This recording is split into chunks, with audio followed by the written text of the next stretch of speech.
menjalankan homeschooling itu bukan sekedar memindahkan sekolah ke rumah. Berikut ini 5 tips dari kami tentang bagaimana kami menjalankan proses homeschooling dengan cara yang asik dan menyenangkan. Orang yang mempersepsikan yang disebut homeschooling itu apa sih? Homeschooling itu berarti undang guru privat ke rumah gitu ya. Iya, biasanya gitu kan. Iya kan? Terus kemudian atau di rumah ada ruang khusus yang kemudian di set up menjadi seperti ruang kelas, ada papan tulis, ntar gurunya orang tuanya ngajarin, atau kemudian anak ikut bimbel khusus terus gitu ya, privat, atau kemudian yang penting anak sudah daftarin ke lembaga-lembaga berlabel homeschooling. Ya, atau teman-teman yang menonton video ini sebelum menonton lebih jauh, coba tuliskan di kolom komentar. Kira-kira dalam bayangan teman-teman seperti apa sih yang namanya homeschooling itu? Ngapain sih anak homeschooling dan gimana kira-kira cara belajarnya gitu ya? Iya, karena kami menjalani homeschooling sudah lebih dari 20 tahun dan yang kami jalani berbeda sekali dengan apa yang ada di dalam bayangan banyak orang. Tadi ya, guru privat, kami nggak ada guru privat pelajaran ke rumah. Ruang khusus untuk belajar nggak ada kami ruang khusus belajar. Jadwal belajar seperti sekolah dari pagi sampai sore. Yang sampai bertahan siang, bertahun-tahun. Iya, nggak ada tuh yang kayak gitu. Sehingga kadang-kadang ada kalau suatu saat ada reporter datang atau orang datang pengen lihat bagaimana cara anak kami belajar, pasti kusut gitu. Karena bayangannya seperti orang tua ngajar gitu ya, dan anak-anak kami belajarnya di meja makan, belajar di tempat tidur gitu ya, belajar sambil nonton dan sebagainya, banyak dengan cara menonton video dan sebagainya, banyak sekali caranya yang sama sekali berbeda dengan apa yang ada di sekolah. Jadi itu yang kemudian perlu dikenali bahwa homeschooling itu banyak sekali modelnya, macam-macam ya. Jadi jangan membayangkan bahwa kalau homeschooling itu cuma nitipin anak di lembaga berlabel homeschooling gitu ya. Jadi kalau cuma itu aja ya berarti ya itu sekolah sih gitu ya, versi lain dari sekolah gitu. Jadi apa sih bedanya sekolah dengan homeschooling? Kalau sekolah itu delegasi gitu ya, kita menitipkan anak di lembaga dan sistem. Kalau homeschooling itu berarti mandiri, otonomi. Jadi kita sendiri sebagai orang tua bertanggung jawab atas pendidikan anak-anak. Jadi kuncinya itu ya. Bagaimana sih peran orang tua ketika menjalani homeschooling supaya berhasil dan asik? Kunci pertama itu adalah mengintegrasikan dengan kehidupan. Jadi jangan memindahkan sekolah ke rumah karena itu capek.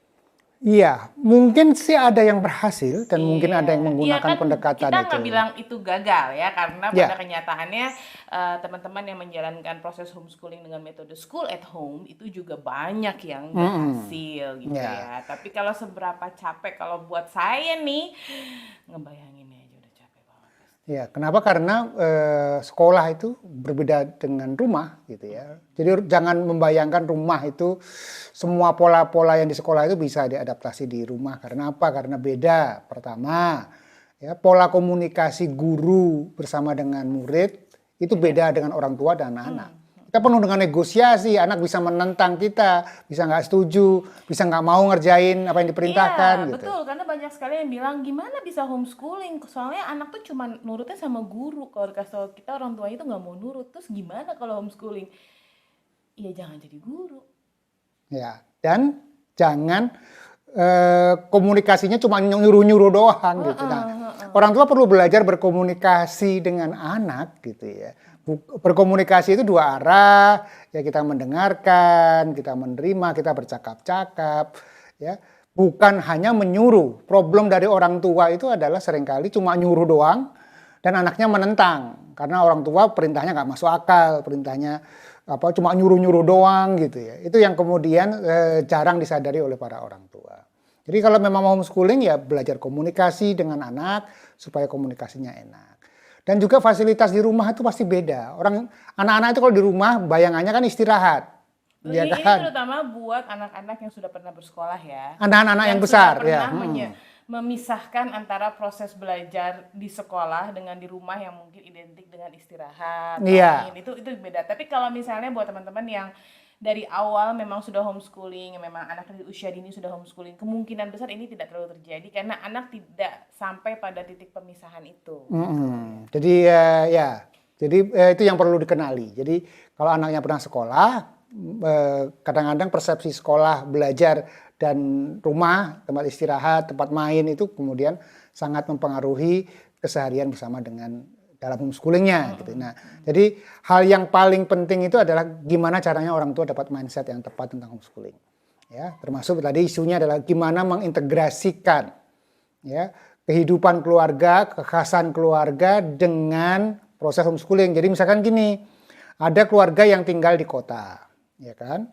Nah, homeschoolingnya gitu ya, memanfaatkan apa yang ada di keluarga dan di sekitar yang ada di kota itu ada kegiatan apa dan sebagainya. Jangan malah cari yang alam, cari sawah, cari danau dan selalu mengeluh di tempatku isinya beton, nggak ada sawah, nggak ada danau dan sebagainya. Karena mungkin yang dilihat dari media sosial atau apa yang dibaca kayaknya asik banget gitu ya. Iya, kegiatan di alam. Sementara yang di desa merasa di desa sepi, cuma ada sawah, cuma ada sungai, nggak ada museum, nggak ada kegiatan-kegiatan untuk anak-anak dan sebagainya. Jadi kita memang punya kecenderungan untuk mencari yang nggak ada. Dan itu problem besar dalam homeschooling yang kita harus mulai dari apa yang ada. Termasuk dengan kekuatan orang tua. Pekerjaannya orang tua apa sih? Keahliannya apa sih? Latar belakangnya apa sih? Manfaatkan itu. Ya. Yang orang tua yang peternak, manfaatkan dunia ternak dan keahlian peternak itu sebagai materi dan integrasikan dalam proses-proses belajar anak. Orang tua yang kerjaannya jualan online, gitu ya, manfaatkan itu untuk kegiatan anak-anak dan pembelajarannya anak-anak. Jadi sekali lagi, semakin terintegrasi proses homeschooling dengan kehidupan keluarga, pola keluarga, jam kegiatan dan sebagainya, maka akan semakin mudah dijalani. Kunci kedua adalah alokasi energi dan waktu. Ya, ini yang bedanya ya antara homeschooling dan sekolah. Iya. Kalau sekolah kan betul-betul ya udah kita titipin anak kita, ada guru yang mendidik, ada guru yang mengajar. Ya semuanya dipasrahkan prosesnya mungkin pada kita sistem. Porsinya ada di weekend atau saat-saat libur. Atau menemani menjelang ujian, itu pun menemani aja kan gitu. Nah, sementara kalau homeschooling kunci paling basicnya adalah orang tua harus punya waktu dan energi untuk menemani anak-anak. Dan menemaninya itu bisa, terutama untuk anak-anak yang usianya masih di bawah ya, itu bisa ya 24 jam. Iya, jadi ya menemani harus ada waktu gitu ya. Mungkin orang tua yang bekerja bisa homeschooling. Tapi ya intinya tetap basicnya homeschooling itu adalah orang tua berproses menemani anak. Waktunya kapan terserah bisa diatur itu masalah teknis lapangan. Tapi ya harus dialokasikan. Nggak bisa kalau kemudian kita berasa aku nggak sempat, aku sibuk, aku kusut terus dan sebagainya. Ya nggak usah homeschooling kalau mau gitu. Tapi sekali lagi kalau memang mau homeschooling, ya memang harus alokasi waktu. Terus kemudian energinya terjaga. Jadi jangan sampai kemudian mau homeschooling tapi orang tua gampang kusut, orang tua gampang stres dan sebagainya. Karena keberhasilan homeschooling ini banyak dipengaruhi oleh stabilitas mental orang tua. Jadi kalau orang tuanya jejak, orang tuanya stabil secara mental, ada waktu menemani anak, ngobrol, berdiskusi dan sebagainya, membimbing, ngasih feedback dan sebagainya, maka homeschoolingnya ya bisa berjalan dengan baik. Tapi kalau orang tua sendiri nggak punya waktu, energinya habis, nggak sempat dan sebagainya, ya akan sulit untuk menjalani homeschooling. Iya, ini termasuk yang pertanyaan sering muncul sih. Bisa nggak sih orang tua bekerja gitu ya untuk punya anak homeschooling? Ini jawabannya kembali lagi, bisa nggak orang tua yang bekerja itu kemudian mengalokasikan energi dan waktunya buat anak? Karena sekali lagi bekerja itu rentangnya sangat lebar, ya kan? Jenis pekerjaan kan macam-macam ya. Sangat banyak. Ada yang kerjanya mungkin dari rumah atau dekat dengan rumah atau ada yang betul-betul itu. Dan itu betul-betul sangat tergantung dengan keluarga masing-masing gitu. Karena kuncinya ada di alokasi waktu dan ya, jadi bukan orang lain yang menilai, tapi Anda sendiri perlu melakukan assessment terhadap diri sendiri. Punya waktu nggak? Waktunya kapan? Terus kemudian punya energi nggak untuk menemani anak-anak? Terus ketika Anda sedang bekerja, anak-anak sama siapa? Gimana stimulasinya? Itu teknik-teknis yang kemudian perlu dipikirkan. Karena sekali lagi jenis pekerjaannya macam-macam gitu ya. Alokasi waktu dan energinya macam-macam. Ada orang-orang di Jakarta yang kemudian tinggal di Bogor atau tinggal di Bekasi dan sebagainya, berangkat dari habis subuh gitu kan. Ada juga orang di daerah yang tinggal cuma 5 menit datang ke kantor, kantornya sampai siang, makan siang balik lagi, kan berbeda konteksnya gitu ya. Jadi sama-sama bekerja istilahnya. Ada yang kemudian guru bisa bolak-balik, dan kemudian ada yang kerja kantor dari pagi sampai malam, ya. Kemudian ada yang ya bisa kapanpun balik nengokin anaknya, ada yang di rumah di keluarga, ada yang keluarga yang nemenin anak pada waktu orang tua bekerja, ada yang nggak ada. Ya, itu semua kan kondisi-kondisi yang perlu direfleksikan, perlu dinilai, diassess dan sebagainya sesuai dengan kondisi masing-masing. Tapi sekali lagi kuncinya memang harus ada waktu, harus ada energi. Semakin berkualitas waktu dan energi yang kita alokasikan pada anak-anak, semakin berkualitas pula proses homeschooling. Ketiga adalah kualitas hubungan anak dan orang tua. Ini penting banget karena ini jadi pondasi dari proses kita gitu ya selama homeschooling ini, dan ini proses yang panjang gitu. Jadi gimana gitu ya kondisi Anda saat ini, apakah Anda merasa nyaman bersama anak dan anak merasa nyaman bersama Anda? Kalau jawabannya iya, maka sip, itu jadi modal yang besar banget. Ya, nggak bisa satu ya gitu ya. Ada kemungkinan kan yang terjadi, ada anak yang merasa nyaman homeschooling. Aku senang homeschooling karena aku nggak harus ngerjain PR. Aku nggak harus macem-macem. Tapi akibatnya apa? Anaknya suka-suka. Orang tuanya stres. Sementara orang tuanya stres karena nggak tahan lihat anaknya kayak main mulu. Ya, anaknya nggak jelas, kualitas pendidikannya kayaknya nggak jelas. Sementara gitu. Anaknya happy. Ya. Anaknya happy dong gitu, nggak ngerjain PR, nggak ada tugas, nggak ada pressure, bisa suka-suka, dan orang tua nggak bisa mimpin. Ya. Atau kebalikan.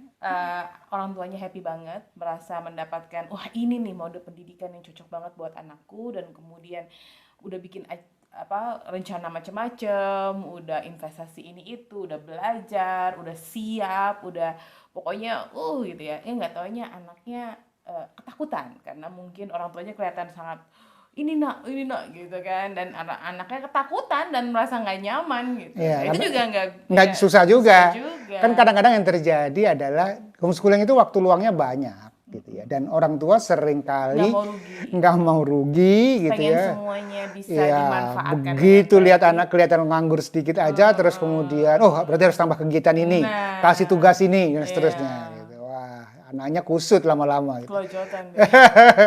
Jadi stres juga kan gitu. Jadi mencari balance ini yang menantang gitu ya, bahwa dua-duanya happy. Biasanya orang tua happy itu karena sisi kontennya dapet, kemudian anak-anak bisa bertumbuh dengan baik, dengan optimal. Sementara anak-anak itu biasanya happy kalau gitu ya, delivery-nya asik. Ya, kalau mereka bisa mengelola prosesnya, ya, kemasannya enak gitu. Karena anak-anak itu ya, kalau dalam pengalaman kami bersama anak-anak dalam proses belajar, kalau anak-anak seru, anak-anak merasa asik, belajar apa saja yang susah-susah itu nggak ada masalah.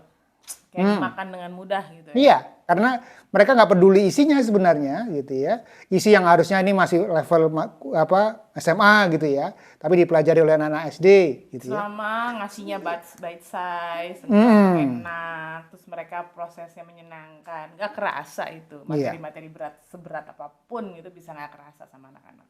Jadi itu yang kemudian menantang dalam proses homeschooling. Kalau orang tuanya happy, orang tuanya bisa deliver suasana yang enak, anak-anak juga kemudian menikmati prosesnya, ini yang jadi kunci keberhasilan homeschooling dalam jangka panjang. Kunci keempat nih agak berat. Menurutku sih berat, soalnya ini butuh effort dari kita sebagai orang tua untuk belajar gitu ya. Karena kunci keempat adalah keterampilan pengasuhan dan kepemimpinan. Dan ini sebuah hal yang kalau menurutku ini perlu dipelajari, nggak bisa kita merasa kita punya gitu. Iya, dan model belajarnya beda. Karena model belajarnya beda, kan kita produk sekolah. Mungkin yang kita tahu standarnya gitu ya, begini nih cara mengasuh, cara belajar, tapi ya, lebih ke beda. Kalau di sekolah itu yang penting pengetahuan. Nah, pertanyaannya karena selalu gitu, nanti gimana cara ngajarin fisikanya, kimianya, matematikanya gitu. Ilmu parenting itu kan sebetulnya banyak praktek gitu ya, leadership, memfasilitasi anak. Itu sebagian besar praktek karena dia keterampilan itu kan kata kuncinya adalah praktek, kemudian berulang, kemudian ada hal yang selalu ditingkatkan skillnya kan, kualitasnya. Nah itu yang kemudian menantang gitu dalam proses homeschooling. Jadi kalau orang tua belajar tentang homeschooling pun gitu ya, nggak cukup hanya pengetahuan saja tentang parenting, pengetahuan tentang kepemimpinan, tapi ya harus dipraktekkan sama anak-anak. Karena ya sekali lagi yang dibutuhkan itu di lapangan. Ini bukan cuma deliver konten, bukan. Sebagian besar peran orang tua bukan di deliver konten, mungkin ada lah gitu. Kalau ngobrol isinya harus berkualitas ya gitu. Kita ditanya nggak bisa terus ya susah juga gitu ya. Ada yang bisa, ada yang oh kayaknya nggak inget, Bapak nggak inget, kita cari di internet atau kita cari di buku bareng-bareng dan sebagainya, itu biasa gitu ya. Tapi kalau nggak tahu semuanya ya memang susah juga ya gitu. Tapi sebagian besar sih sebetulnya pendampingan, ya, ilmu pendampingan, menemani, membimbing, memimpin gitu ya. Di lapangan gitu ya banyak sekali orang tua yang memiliki kesulitan memimpin. Bisanya nyuruh, tapi nyuruh terus kemudian berhenti nyuruh. Tidak memberikan tangga, tidak memberikan informasi cara teknis. Jadi kadang-kadang banyak hal itu sebenarnya nggak harus nyuruh, tapi kita berbagi aja. Ini nih urutannya begini, cara mainnya begini, harapan kita ini begini gitu ya. Bisa-bisa gitu ya. Mereka mungkin memiliki caranya sendiri atau ini, nah, tapi kita tahu nih directionnya, kita tahu apa yang mau kita. Nah, ini yang perlu kita pelajari sebagai orang tua. Ya, di kepemimpinan itu kan kalau kita pakai kepemimpinannya Ki Hajar Dewantara itu kan ada 3 ya. Ing Asal Tulodo, Ing Madya Mangunkarso, Titurian Dayani. Di depan memimpin gitu ya, di tengah mendampingi, di belakang mundur yang memberi semangat sebagainya. Nah, pada saat anak-anak kecil kepemimpinan itu penting. Jadi kepemimpinan itu menyediakan tempat, menyediakan lingkungan yang nyaman gitu. Karena kalau lingkungannya enak, lingkungannya kondusif, ya anak merasa nyaman, sebetulnya banyak sekali hal-hal yang anak-anak bisa jalan sendiri. Atau kemudian kepemimpinan untuk membimbing, menyuruh. Bagaimana menyuruh yang efektif. Ya, menyuruh efektif itu bukan cuma teriak, ya, tapi menjelaskan, ada onboarding. Onboarding itu berarti menjelaskan kenapa ini penting dilakukan, memberikan contoh, mendampingi, ya itu proses-proses kepemimpinan, ya termasuk bukan hanya ngomel ketika ada sebuah hal yang dirasa tidak tepat, gimana caranya ngasih feedback, gimana caranya diskusi, ya, itu kepemimpinan dan itu yang perlu dipelajari karena sekali lagi di dalam proses homeschooling ini yang mimpin orang tuanya. Gitu. Jadi bukan kemudian suka-suka anaknya gitu atau kemudian orang tua cuma pengen tapi terus kemudian berharap anak bisa, nggak bisa.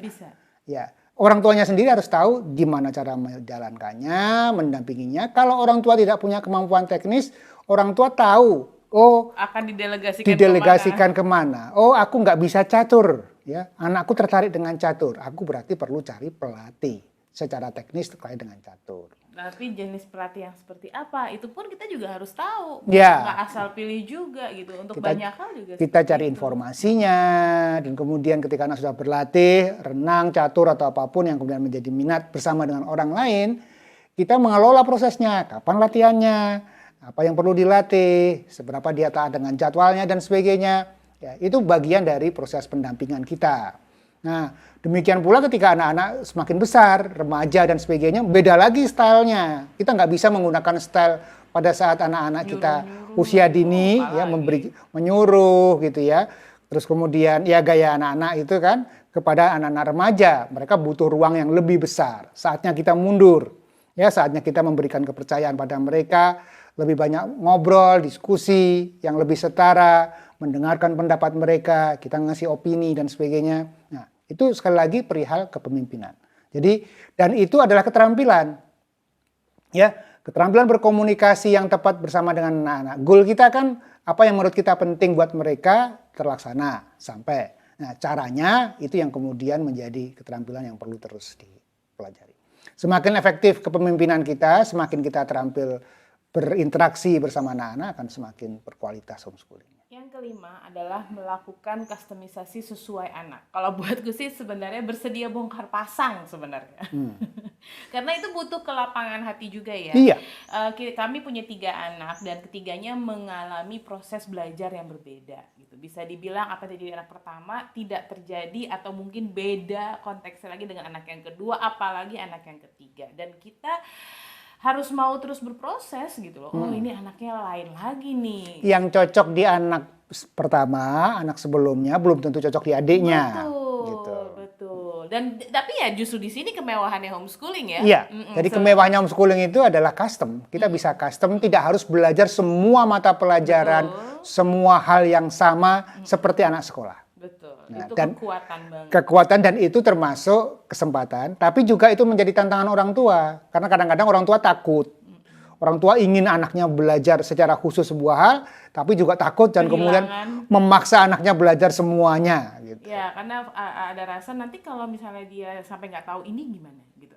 Padahal memang ada konsekuensi ketika kemudian kita meruncing atau kemudian kita mendetil pada sebuah skill tertentu atau kemampuan tertentu, biasanya kita akan menjadi kurang di sisi-sisi yang lain. Pendidikan kita selama ini kan membuat kita menjadi tahu banyak hal, sedikit gitu kan, punya nilai yang bagus atau sama untuk hal-hal yang banyak itu gitu ya. Sementara kalau dalam homeschooling karena kita bisa milih, biasanya yang terjadi adalah mungkin gitu kalau dibandingin sama sekolah, nilai kita tuh bisa-bisa nggak bisa lurus gini nih, bisa-bisa kita sangat timpang gitu. Ya, ada hal yang memang ditekuni anak-anak yang kemudian dia sangat bagus, sangat excellent di bidang itu, tapi ada hal-hal yang lain dia kurang, biasa-biasa saja.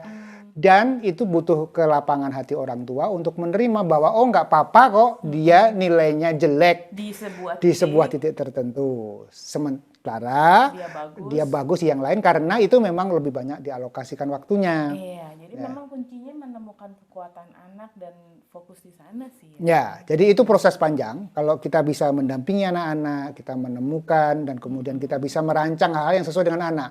Termasuk dalam aspek metode. Ada anak yang sangat senang dengan teks, sehingga kemudian baca banyak dengan teks. Ada anak-anak yang lebih efektif kalau kemudian pegang, ya mencoba dan sebagainya.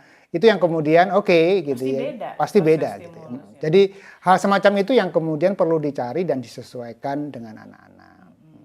Jadi memang setiap anak akan punya tantangan sendiri yang sangat berbeda, dan kalau kita bisa menemani prosesnya dengan enak, maka itu menjadi salah satu cara membuat proses homeschooling berjalan dengan baik.